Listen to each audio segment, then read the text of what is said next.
Salut tout le monde! Pour faire suite aux petites vidéos de la question quel problème voyez-vous?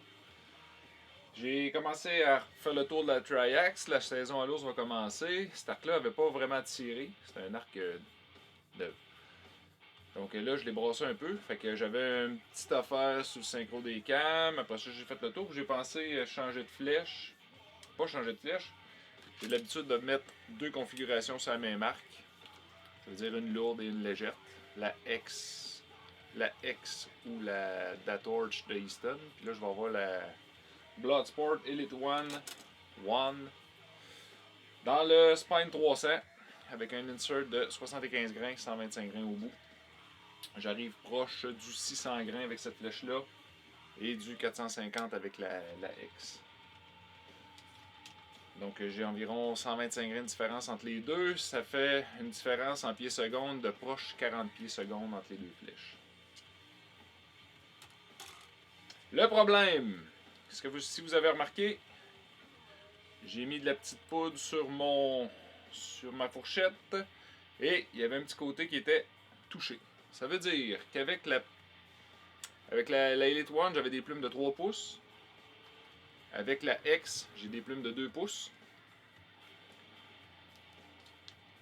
Ça veut dire que j'avais du contact qui s'est créé avec la plume de 3 pouces. Vu qu'elles sont plus longues, on peut remarquer que à l'arrivée de la fourchette, les plumes arrivent beaucoup plus vite que celles de 2 pouces. 1 pouce plus rapidement. Donc, ce que je veux dire sur ce problème-là, c'est que souvent, il y a beaucoup de monde qui ont des HDX, des QED HDX ou des... là, j'ai un MXT. C'est le timing. On a un timing de base à suivre. Par contre, dans cette situation-là, avec la petite clame, on peut timer le câble. Plus que le câble est long, plus que la fourchette va descendre rapidement. Et plus que le câble est court, c'est-à-dire vraiment plus haut, vous retardez la descente de la fourchette. Donc, mon contact avec les plumes de 3 pouces était que mon appui-flèche était timé trop lent. C'est pas un défaut, parce que ce qu'on veut avoir avec un appui-flèche, généralement, c'est que la fourchette tienne le plus longtemps possible en position levée, juste avant d'éclairer pour les flèches, les plumes, je veux dire, et descendre. Ensuite, vous allez voir, l'appui-flèche va guider votre flèche beaucoup plus longtemps. Si votre fourchette descend trop vite, l'appui-flèche, pendant la course dans l'arc, elle est elle-même d'osciller.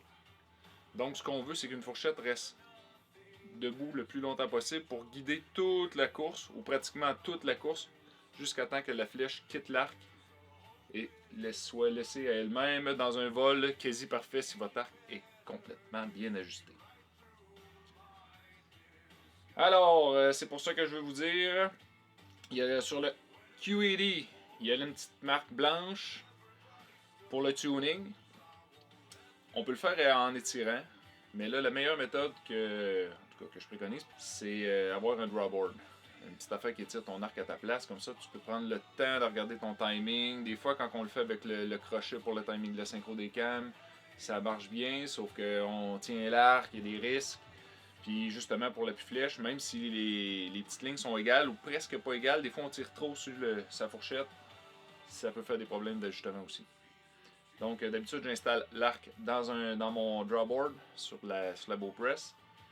J'étire, je regarde mon timing, je tire mes câbles, puis je me rends jusqu'à le positionnement parfait de la fourchette. Par la suite, avec la petite clame que QED vendent avec les appuis-flèches, ça va super bien faire l'ajustement. Par la suite, je vais enlever la clame, on va me faire 2 marques, puis je vais l'attacher avec un tranche-fil. Pour pas avoir la grosse clame en plastique. Aussi simple que ça. Donc, l'ajustement que j'ai dû faire pour remédier au petit contact que j'avais sur le bord de la fourchette a été de descendre ma clame d'un quart de pouce environ.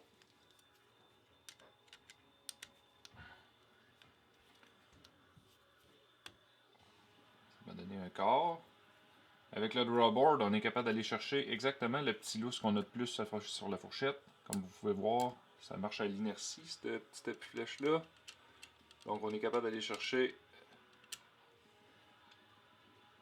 l'ajustement parfait. On barre le tout. On refait le test papier. Quand tout a fonctionné, c'est là que je prends ma petite règle. Je me prends un point de référence. Et mon point de référence était d'avoir mon câble à 4 cm en dessous de ça. Je vais enlever la clame et je vais faire mon... Donc voilà un petit point à valider sur le timing de votre QAD HDX ou bien MXT. Si vous avez des problèmes de tuning quand vous faites vos tests papier, s'il y a des déchirures trop hautes ou trop à gauche, trop à droite et que tout semble parfait, ça se peut que ce soit un de vos problèmes.